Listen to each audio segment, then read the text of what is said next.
अभी Hamas Israel में लड़ाई हो रहा है, ऐसा हथियार कौन दे रहा है? अमेरिका। जान के ताज्जुब होगा, जो जो नीचे मरा रहे हैं सब गाजा वाले, उनको खाना भी कौन दे रहा है? বর্তমানে বাংলাদেশে সবচেয়ে বড় জয় হয়েছে আমেরিকার। পুরো বিশ্বর দিকে যদি লক্ষ্য করো আর অল্প স্বল্প জিওপলিটিক্স যদি বোঝো, তো এখন পর্যন্ত এই বিষয়গুলো পুরোপুরি তোমার কাছে ক্লিয়ার হয়ে গিয়ে দেখো, পুরো মিডল ইস্টকে কন্ট্রোল করার জন্য ওনলি একটা দেশ রয়েছে, যেটা রয়েছে ইসরায়েল। ওআইসির 57টা দেশকে একাই কন্ট্রোল করে কে? ইসরায়েল।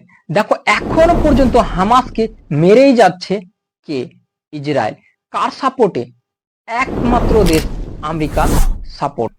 দেখো রাশিয়াকে কন্ট্রোল করার জন্য এবং রাশিয়া যে মহাশক্তি রয়েছে তাকে দুর্বল করা, নাটো দেশের যে সদস্যগুলো রয়েছে আমেরিকা থেকে নিয়ে ইউরোপের যতগুলো দেশ রয়েছে সমস্তটা কাকে সাহায্য করছে? ইউক্রেনকে। এখান থেকে দেখো একটা জিনিস তো তোমার কাছে ক্লিয়ার হয়ে গিয়ে হবে, এই দেখো রাশিয়াকে কন্ট্রোল করার জন্য ইউক্রেন রয়েছে, মিডল ইস্টকে কন্ট্রোল করার জন্য ইসরায়েল রয়েছে, বাট এশিয়াকে কন্ট্রোল করার জন্য এখনো পর্যন্ত আমেরিকার কাছে কোনো দেশ ছিল না। যেটা একটা নতুন দেশ তৈরি করার কথা আমেরিকা ভাবছে, সেটা হচ্ছে মায়ানমারের কাছে। শেখ হাসিনার কাছে কিছুদিন আগেই মে মাসে যখন আমেরিকার সিআইএ এর এজেন্ট এসেছিল, তখন শেখ হাসিনার কাছে সেন্ট মার্টিন নামের এক দ্বীপ চেয়েছিল সৈন্য বেস বানানোর জন্য আমেরিকা। বাট শেখ হাসিনা ভারতের সাথে ভালো সম্পর্ক থাকার কারণের জন্য শেখ হাসিনা তাকে দিতে বারণ করে দেয়। তারপরে পুরো খেল শুরু হয়ে যায় এবং খেলের সাথে এক নতুন চক্রান্ত শুরু হয়। দেখো চক্রান্তকে বোঝার আগে দেখো বাংলাদেশের নতুন প্রধানমন্ত্রী গঠিত হয়েছে এবং সেই প্রধানমন্ত্রী আমেরিকা থেকে এখনই কিছু সময় হলো বাংলাদেশে এসেছে। এবার দেখো কিছু ইতিহাস জেনে শেখ হাসিনার সম্বন্ধে। 2024 জানুয়ারি মাসে যখন চতুর্থবারের জন্য শেখ হাসিনা বাংলাদেশের প্রধানমন্ত্রী হয়, তখন একটাই দেশ ছিল যে বিরোধ করেছিল এই চতুর্থবারের প্রধানমন্ত্রী হওয়ার জন্য, সেই ছিল আমেরিকা। আমেরিকা ওপেনলি তখন বলেছিল কি এই যে শেখ হাসিনা চতুর্থবারের জন্য প্রধানমন্ত্রী হয়েছে চুরি করে হয়েছে। তখন বিভিন্ন জায়গায় বাংলাদেশে ছোট ছোট জায়গায় গুলো শেখ হাসিনার যে বিরোধী পার্টি ছিল তারা কিন্তু আন্দোলন করেছে ছোট ছোট জায়গায়, বাট এটা বড় আন্দোলন ছিল না। কেন আমেরিকা এরকম বলেছিল? এটা তো প্রশ্ন হতেই পারে বা তোমাদের মনে জাগতে পারে। দেখলাম কন্ডিশনটা, শেখ হাসিনার সাথে ভারতের সম্পর্ক প্রচন্ড ভালো রয়েছে, আর ভারতের সম্পর্ক রাশিয়ার সাথে প্রচন্ড ভালো রয়েছে। আর আমেরিকার রাশিয়া সম্পর্ক বুঝতেই পারছো, কারণ রাশিয়া আর ইউক্রেনের মধ্যে যুদ্ধ চলছে। আমি কিছুক্ষণ আগেই তোমাদেরকে ওই বিষয়গুলো ক্লিয়ারিটি করলাম। যুদ্ধ চলছে, নাটো প্রচন্ড সাহায্য করছে কাকে? ইউক্রেনকে। এবার দেখো ভারত সবসময় রাশিয়াকে সাপোর্ট করে, পেট্রোল থেকে ডিজেল থেকে সমস্ত কিছু কিনে ভারতে নিয়ে আসে এবং রাশিয়ার যে জিডিপি আছে তাকে বাঁচিয়ে টিকিয়ে রাখার যে অনেকটাই হাত বলতে পারো ভারতের রয়েছে। আর এটা দেখেই আমেরিকার প্রচন্ড খটকায়, প্রচন্ড লাগে। আর আমেরিকা কখনো চাইতোই না কি ভারত তার থেকে কোনো কিছু নেক বা কোনো কিছু কিনুক। আর তার জন্য দেখবা রাশিয়ার ওপর আমেরিকা অনেকগুলো স্যাংশন লাগানো আছে তাদের ইকোনমিকে পুরোপুরি নষ্ট করার জন্য। সেই জন্য ভারতকে বারবার করে বলেছিল কি সেখান থেকে কোনো কিছু যেমন কি না নেওয়া হয়, বাট ভারত তার কথা কোনোটাই শোনে না। তখন ভারতকে কন্ট্রোল করার জন্য মে মাসে আমেরিকার সিআইএ এর এজেন্ট বাংলাদেশে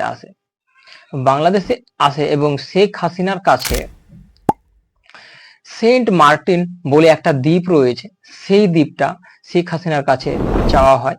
তখন শেখ হাসিনা ভারতের পরামর্শ নেই এবং ওপেনলি বারণ করে দেয় সেই দিতে আমেরিকাকে। কারণ যদি দেখো একটা কন্ডিশন, যদি সেই দ্বীপটা পাওয়া যায় তো পুরো এশিয়ার মধ্যে যেগুলো বড় বড় দেশ রয়েছে, যেরকম চায়নার সাথে বাংলাদেশের ভালো সম্পর্ক রয়েছে, ভারতের সাথেও ভালো সম্পর্ক রয়েছে এবং রাশিয়া, ভারত, চায়না এরা এশিয়ার মধ্যে সবচেয়ে টপ দেশগুলোর মধ্যে আসে।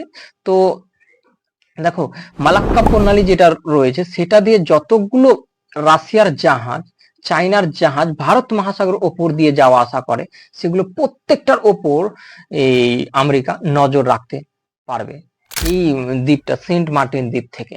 এবার আমেরিকার দেখো দুটো আরো প্ল্যানিং, আর একটা প্ল্যানিং ছিল কি মায়ানমারকে ভেঙে নতুন রাজ্য গঠন, নতুন একটা রাজ্য করে দেওয়ার। বাট তার প্ল্যানিং এখানেই সাকসেসফুল হয়ে যায় কি বাংলাদেশের যে শেখ হাসিনা ছিল তাকে সরাতে। এবার তোমরা ভাবো কি এক ছাত্র দল কখনো এরকম করতে পারে কি এক দেশের রাজনীতিকেই চেঞ্জ করে দিতে পারে? আর এতে প্রচন্ড বাইরের শক্তির অবশ্যই তোমার কাছে আবহাওয়া লেগেই গিয়ে হবে কি বাইরের শক্তির দ্বারাই এটা করা সম্ভব। এত এত টাকার ফান্ড কোথা থেকে এসে হবে, এতগুলো আন্দোলন কিভাবে চলে হবে, কতটি প্ল্যানিং লেগে হবে। তো এগুলো সমস্ত কিছু কার করা ধরা ছিল? আমেরিকার।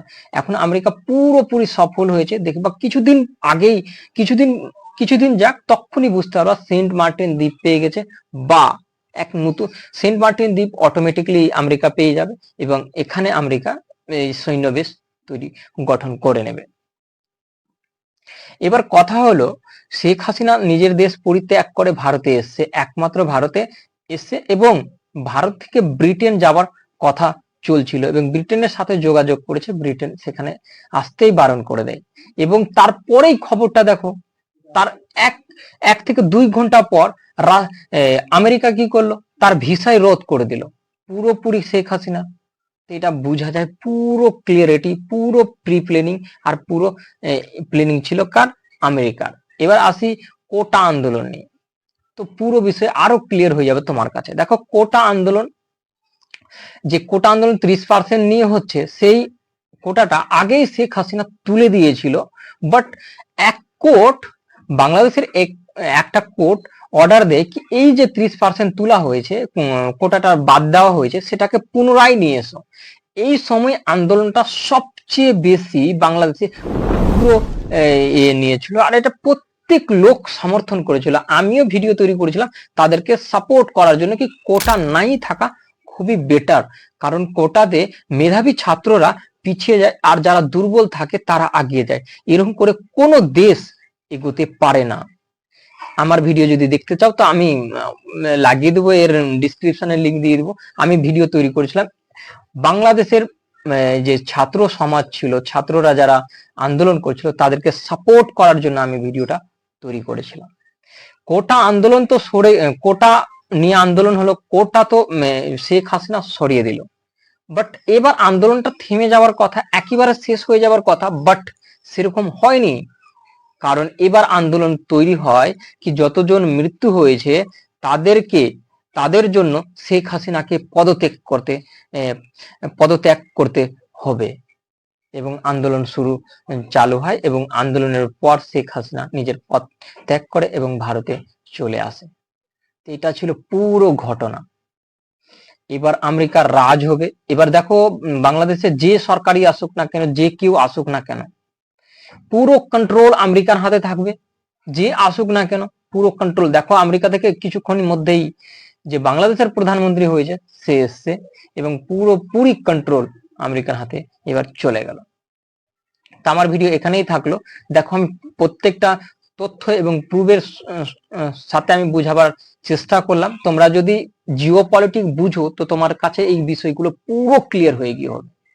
তো এখানেই থাকলো আজকের video. Thank you watching for my video. দেখা হবে